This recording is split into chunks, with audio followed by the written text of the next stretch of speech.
conformidad con la voluntad de Dios. Nos habla de esto, que ya hemos hablado varias veces de este tema, de la voluntad divina y mi voluntad.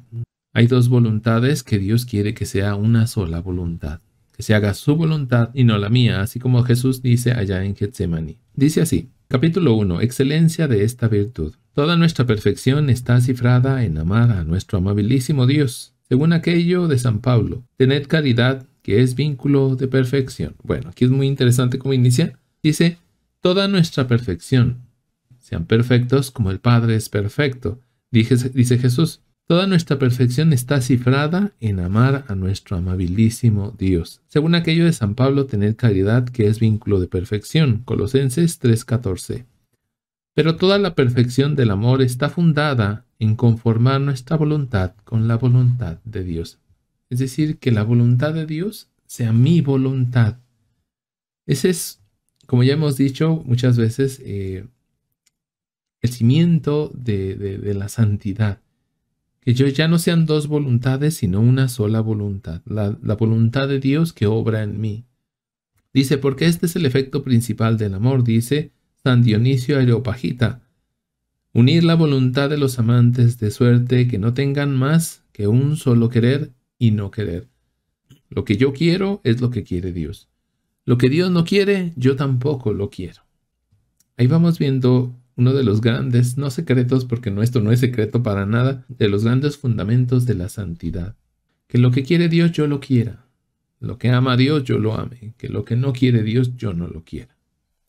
Por consiguiente, tanto más amará el alma a Dios, cuanto más unida esté con su divina voluntad. En la medida que más amas a Dios, en realidad lo que está pasando es que estás cada vez más unido a la voluntad de Dios. Estás haciendo cada vez más la voluntad de Dios.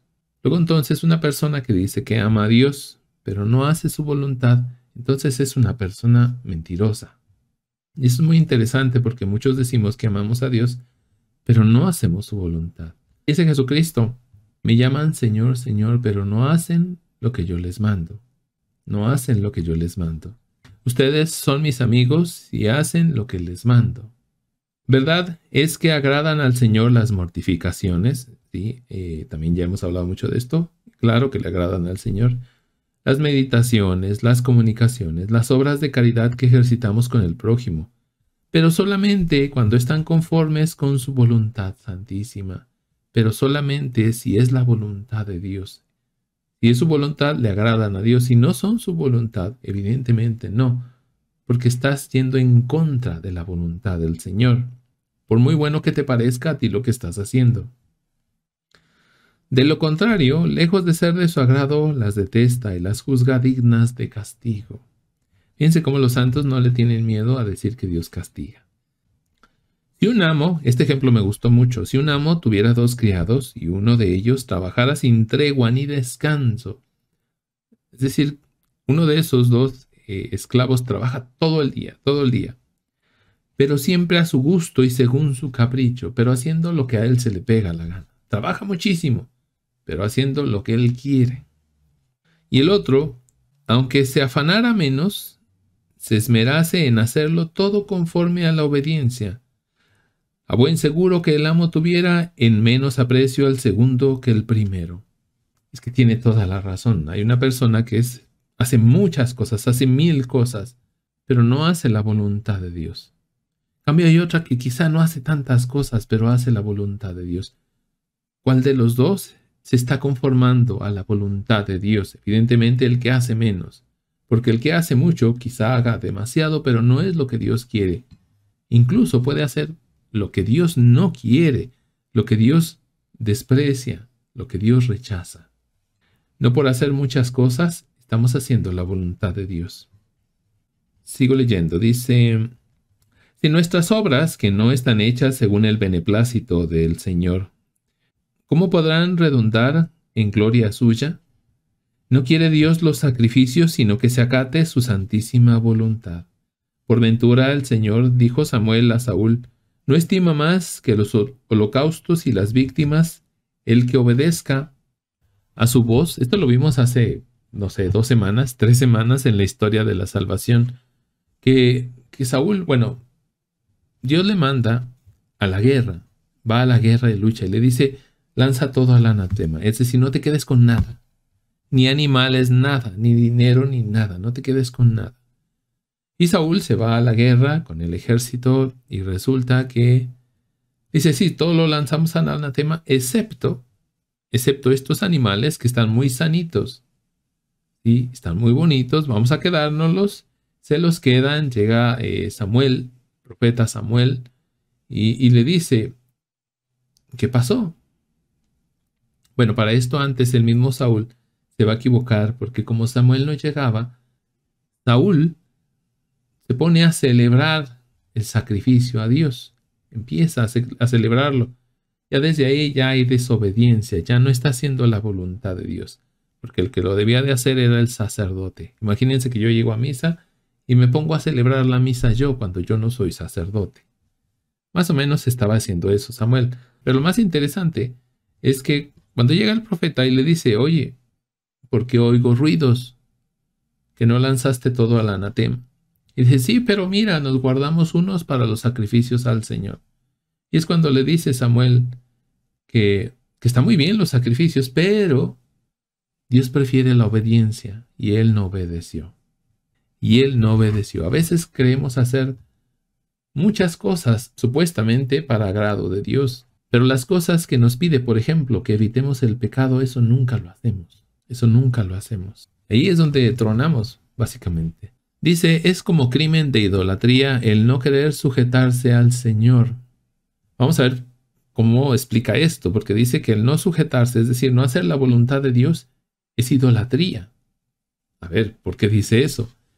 Dice, el hombre que quiere obrar por antojo propio, con independencia de Dios, comete una especie de idolatría, porque en este caso, en vez de adorar la voluntad de Dios, adora en cierto modo la suya. En vez de adorar y cumplir la voluntad de Dios, adora y cumple su propia voluntad. Hace lo que le pega la gana.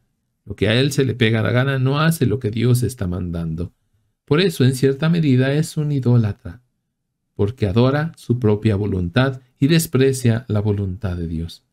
En ese sentido, como lo dice San Alfonso, ¿cuántos de nosotros seríamos considerados idólatras?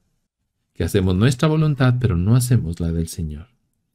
Añádese a esto que la mayor gloria que podemos dar a Dios es cumplir en todo su santísima voluntad.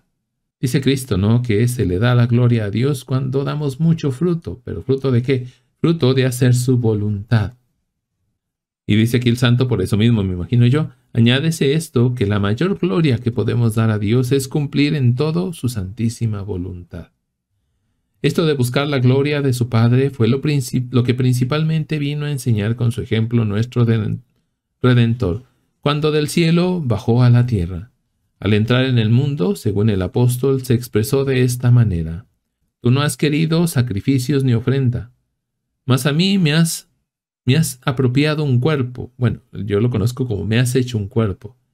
Entonces dije, heme aquí, que vengo para cumplir, oh Dios, tu voluntad. Hebreos 10:5. El mismo Jesucristo, ¿a qué viene a la tierra? Básicamente a cumplir la voluntad del Padre. Jesús no va a hacer nada que no sea voluntad del Padre.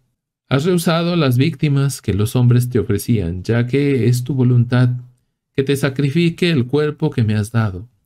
Pronto estoy a cumplirla. Y no pocas veces aseguró que había bajado a la tierra no para hacer su voluntad, sino la de su eterno Padre. Por ejemplo, dice, he bajado del cielo, ha dicho por San Juan, no para hacer mi voluntad, sino la voluntad de aquel que me envió. ¿Y cuántas veces no hemos dicho aquí que estamos aquí para imitar a Cristo? Y si Cristo cumple con la voluntad del Padre, ¿cuál es el llamado hacia nosotros? Hacer la voluntad del Padre también. Juan 6:38.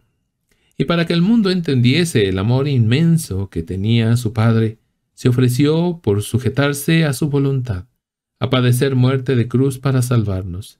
Esto cabalmente fue lo que dijo cuando en el huerto salió al encuentro de sus amigos que iban a prenderlo para conducirlo a la muerte. Perdón, de sus enemigos, dije amigos, de sus enemigos. Para que conozca el mundo que amo a mi Padre y que cumplo con lo que me ha mandado. Levantaos y vámonos. Juan 14:31. Y dijo también que solamente reconocería por hermanos suyos a los que cumpliesen su voluntad divina. Aquel que hiciese la voluntad de mi Padre, este es mi hermano. Mateo 12:50. Este es mi hermano y mi madre y mi padre. ¿Cuál? El que hace la voluntad del Padre. Todos los santos, convencidos de que en ello estaba cifrada la perfección cristiana, han puesto su afán y todo su intento en cumplir la voluntad de Dios. El que es santo lucha y persevera por cumplir la voluntad de Dios. Es débil, sí, es muy, muy débil, y sin Dios no puede nada. Pero persevera en lo que tiene a su alcance para hacer la voluntad de Dios. Decía el B. Enríquez Susón, que Dios no exigía de nosotros que tuviéramos abundantes luces, sino que en todo nos sometiésemos a su voluntad. Quizá Dios no te pide que seas la persona más inteligente del mundo, pero sí que hagas su voluntad. Y Santa Teresa añade, toda la pretensión de quien comienza oración ha de ser trabajar y determinarse y disponerse a hacer su voluntad, conformar con la de Dios. Que ya no sean dos voluntades, sino una sola voluntad. ¿Sí? En esto consiste toda la mayor perfección que se puede alcanzar en el camino espiritual. Aquí ya está diciendo la clave, ¿no?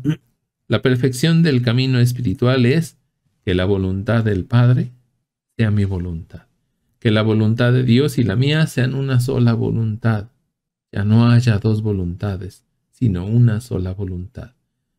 Habitualmente la inmensa mayoría de nosotros estamos luchando constantemente contra Dios, porque queremos que nuestra voluntad sea la voluntad del Padre. Es decir, que mi voluntad, o mejor dicho, que Dios haga mi voluntad, para que se entienda. Y le estamos pidiendo esto y aquello, y estas cosas las quiero, sí, pero así de esta forma, no como tú me las estás presentando. Entonces le estamos exigiendo a Dios que haga nuestra voluntad.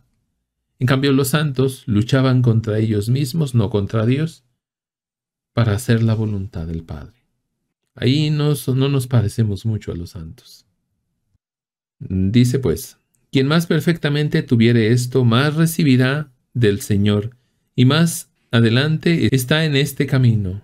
Los que vayan haciendo más la voluntad de Dios están mucho más adelantados en la santidad. La B, no sé qué es B, será beata, quizá, no sé.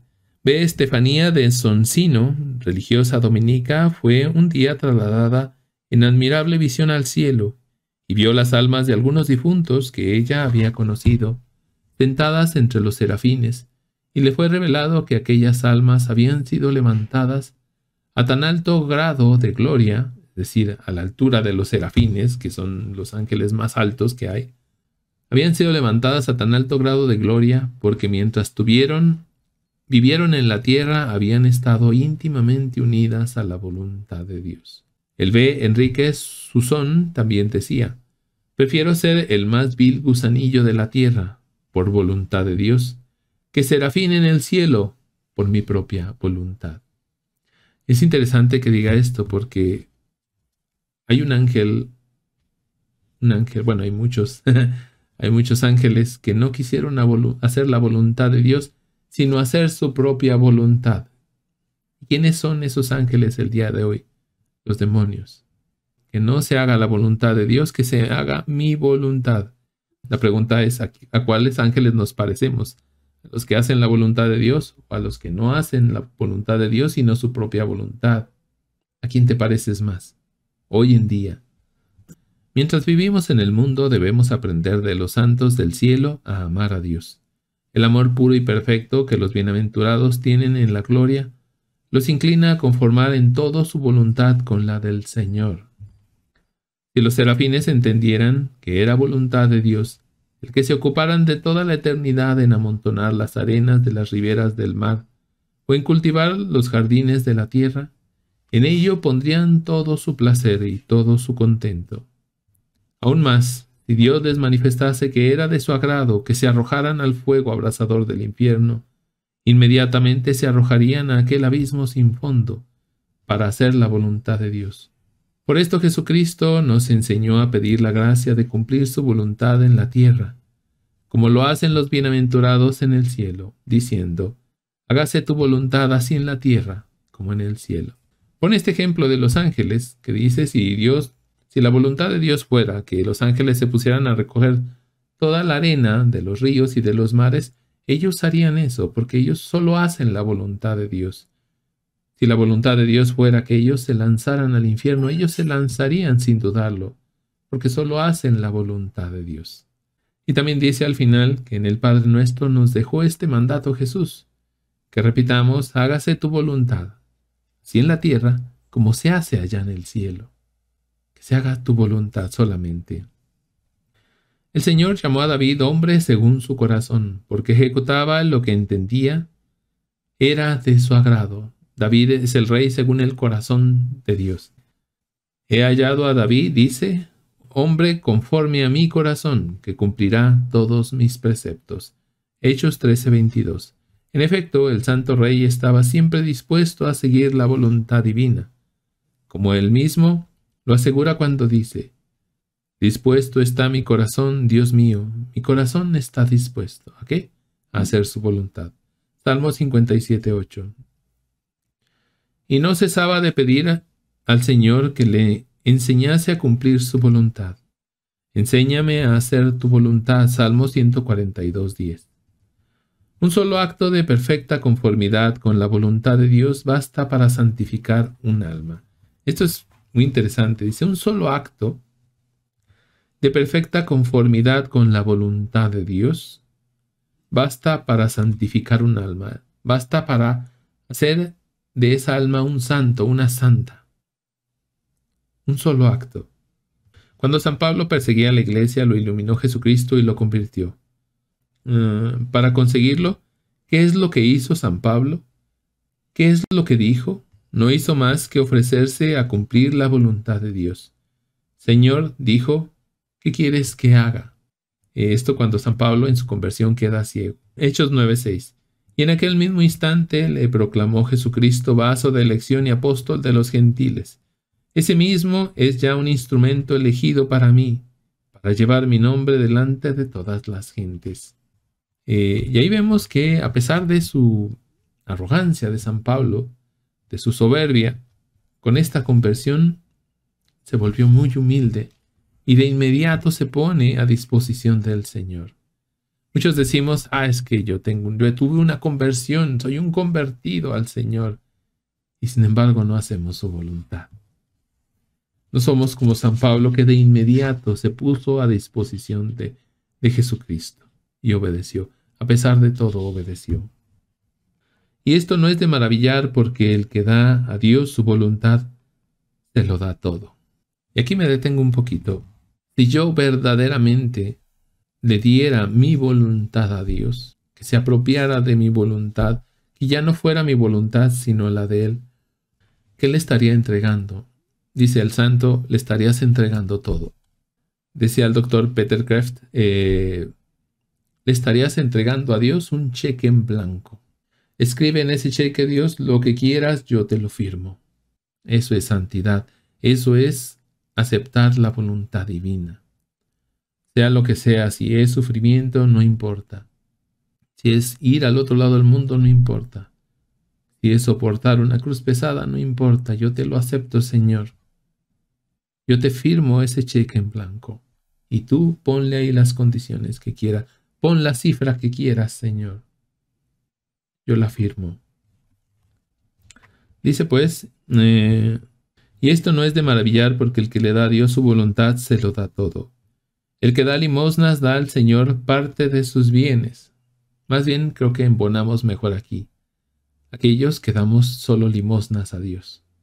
Un poquito. Bueno, Señor, mira, un poquito te voy a ayudar. Un poquito, ¿sí? Eso sí, si me hacen cara de fuchi, yo ahí me salgo. Ya no te ayudo. Si me ven mal, si me tuercen la boca o... No, ya, olvídate, Señor, ya. Si tengo un problema en mi casa, olvídate, Señor, ya te dejo. Te hago a un lado. ¿Qué le damos a Dios? Solo le damos una limosna. Lo que nos va sobrando. ¿Cuánto tiempo me sobra? Es decir, a Dios no se le da todo habitualmente. Se le da solo lo que me sobra. Eso no es hacer la voluntad de Dios. El que se mortifica le da su sangre, el que ayuna le ofrece su alimento, pero el que le entrega su voluntad le da no solo parte de lo que tiene, sino que le da todo. Entonces puede con toda verdad decirle: pobre soy, Dios mío, pero os doy todo lo que poseo, porque dándoos mi voluntad no tengo más que daros. Esto es justamente todo lo que el Señor pide de nosotros. Hijo mío, nos dice, dame tu corazón. Proverbios 23, 26. Es decir, todo aquello que quieres, dámelo. Dame tu corazón. Esto es tu voluntad. Dice San Agustín que no podemos hacer ofrenda más agradable a Dios que decirle: tomad, Señor, posesión de mí, os doy toda mi voluntad. Dadme a entender lo que de mí queréis, que pronto estoy a ejecutarlo. San Agustín le costó años entregarse por completo al Señor. Batalló muchísimo, más de 15 años le llevó su proceso de conversión. Entonces, no fue fácil para él, pero una vez que decide entregarle todo, San Agustín le entregó todo. Le entregó la vida. Tan es así que San Agustín quería alejarse, ¿sí?, de la mundanidad y dedicarse a cantar salmos, a escribir, a estudiar la palabra. Y de repente Dios le tiene una gran sorpresa, y un día que va a la Santa Misa San Agustín, empiezan a gritar ahí que San Agustín es muy bueno, que él podría ser sacerdote. Lo empiezan a aclamar, y antes así se hacía. Si la gente te aclamaba, bueno, y eras bueno, estabas preparado, como lo estaba y mucho San Agustín, pues bueno, se quedaba como sacerdote, pero le dijo a Dios que no quería, pero se acordaba que le había entregado todo a Dios y aceptaba con humildad. Luego, un día igual empezaron a gritar: Agustín obispo, Agustín obispo. Agustín no quería, porque todavía tenía ese sueño, ahora siendo sacerdote, ir y fundar un monasterio y meterse, encerrarse ahí. Pero la gente gritaba: Agustín obispo, Agustín obispo. Y Agustín comprendió que le había entregado su voluntad a Dios y aceptó.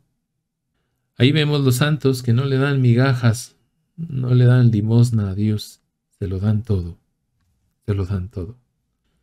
Dice pues San Agustín: os doy toda mi voluntad, dadme a entender lo que de mí queréis, que pronto estoy a ejecutarlo. Si queremos colmar los deseos del corazón de Dios, procuremos en todo conformarnos con su santísima voluntad. Y no solo debemos conformarnos, sino también identificar nuestra voluntad con la suya. Conformar nuestra voluntad con la de Dios es unir la nuestra con la suya, pero el identificarnos con ella exige más, exige que la voluntad de Dios y de la nuestra hagamos una sola voluntad. Que ya no sean dos voluntades, sino una sola voluntad. ¿Sí? La voluntad de Dios. De suerte que no querramos más que lo que Dios quiere, y nuestra voluntad sea la voluntad de Dios. Esto es lo más subido de la perfección, a la cual debemos siempre aspirar. Lo más alto de la perfección, lo más alto de la santidad, es que ya no sean dos voluntades, sino una sola voluntad, la voluntad de Dios que habita en mí.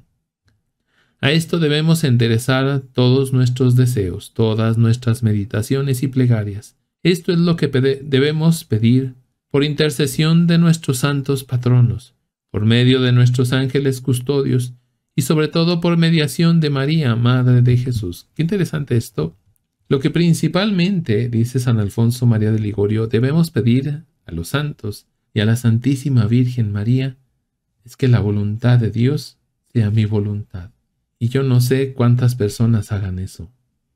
Yo creo más bien que la inmensa mayoría, si no es que todas las personas, le piden a los santos, le piden a los ángeles, le piden a la Santísima Virgen María que se haga su voluntad y no la de Dios. Dice pues, todo por mediación de María, Madre de Jesús, la cual fue más perfecta que todos los santos, porque estuvo unida con más perfección que ellos a la voluntad de Dios. Y precisamente ella dice que no, he aquí la esclava del Señor, hágase en mí según tu palabra o según tu voluntad. Es decir, si se hace la palabra de Dios, ya no se hace mi palabra. Es decir, mi voluntad ya no se hace la voluntad del Señor. Por eso ella se declara esclava. ¿Cuántos de nosotros nos atreveríamos a decir eso de Dios? Señor, soy tu esclavo. De hecho, San Pablo, ya que lo mencionábamos ahorita, San Pablo se declara esclavo de Cristo, Dulus Christus, esclavo del Señor, esclavo de Cristo. ¿Cuántos de nosotros haríamos eso? Como la Virgen María, como San Pablo, como el mismo Jesucristo que dice, Padre, aparta de mí este cáliz, pero que no se haga mi voluntad, sino la tuya.